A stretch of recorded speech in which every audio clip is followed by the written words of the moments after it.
दिनांक 25 जुलै 2026 रोजी रेषा शिक्षण संस्था येथे आषाढी एकादशी सोहळा मोठ्या उत्साहात साजरा झाला. या निमित्ताने रेषा शिक्षण संस्थेच्या अध्यक्ष निर्मलताई अष्टपुत्रे या उपस्थित होत्या. तसेच पालकांनीही मोठ्या प्रमाणावर या सोहळ्याला उपस्थिती लावली.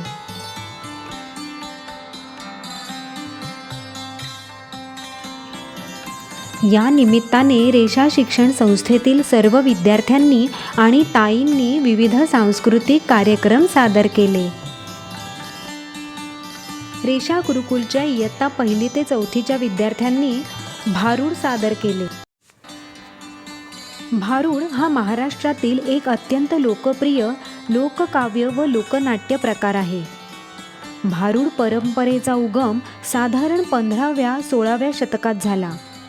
संत परंपरेतून ही कला विकसित झाली आणि वारकरी संप्रदायामुळे ती महाराष्ट्रभर पोचली.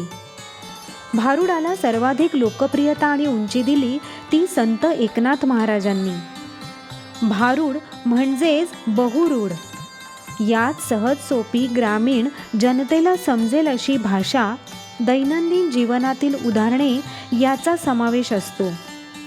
भारूड ही मनोरंजनाची कला तर आहेच, पण लोकशिक्षण व समाज प्रबोधनाचे ते एक प्रभावी माध्यम आहे.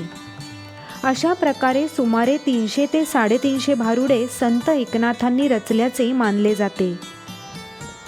अशाच प्रकारे एक भारूड रेषा गुरुकुलच्या इयत्ता 1 ते 4च्या विद्यार्थ्यांनी सादर केले, ज्याची शब्दरचना केली होती रेषा शिक्षण संस्थेच्या अध्यक्ष निर्मलताई अष्टपुत्रे यांनी.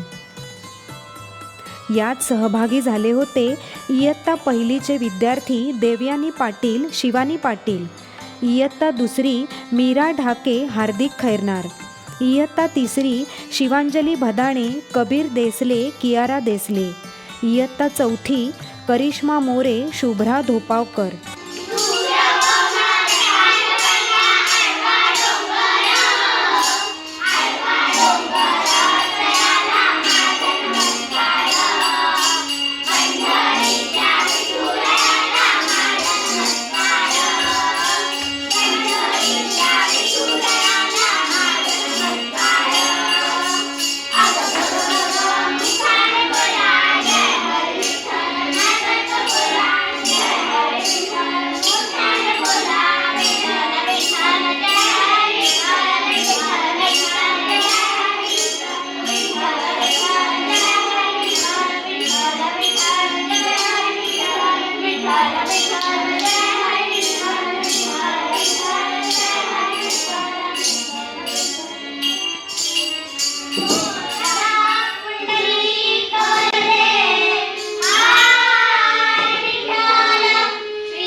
अशी संकट येतातच, त्यांना पर्याय शोधायचा असतो.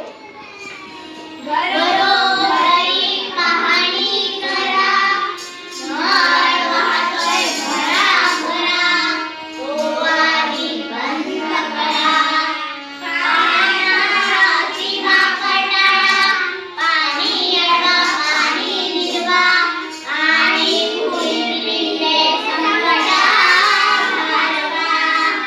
कळलं मंडळी तुम्हाला? हो ना, मग म्हणा की जोरात. विठ्ठल विठ्ठल जय हरी विठ्ठल, विठ्ठल विठ्ठल जय हरी विठ्ठल, विठ्ठल विठ्ठल जय हरी विठ्ठल, विठ्ठल विठ्ठल जय हरी विठ्ठल, विठ्ठल विठ्ठल जय हरी विठ्ठल. बोला पुंडलीकाले हाय विठ्ठल, श्री ज्ञानदेव तुकाराम, पंढरीनाथ महाराज की जय. विठ्ठल विठ्ठल जय हरी विठ्ठल, विठ्ठल विठ्ठल जय हरी विठ्ठल, विठ्ठल विठ्ठल जय हरी विठ्ठल, विठ्ठल विठ्ठल जय हरी विठ्ठल, विठ्ठल विठ्ठल जय हरी विठ्ठल, विठ्ठल विठ्ठल जय हरी विठ्ठल. बोला पुंडलीकाले हाय विठ्ठल, श्री ज्ञानदेव तुकाराम, पंढरीनाथ महाराज की जय. अशा प्रकारे विद्यार्थ्यांनी भारूड हा काव्यप्रकार समजून घेऊन त्यातून दैनंदिन जीवनातील विषय मांडले.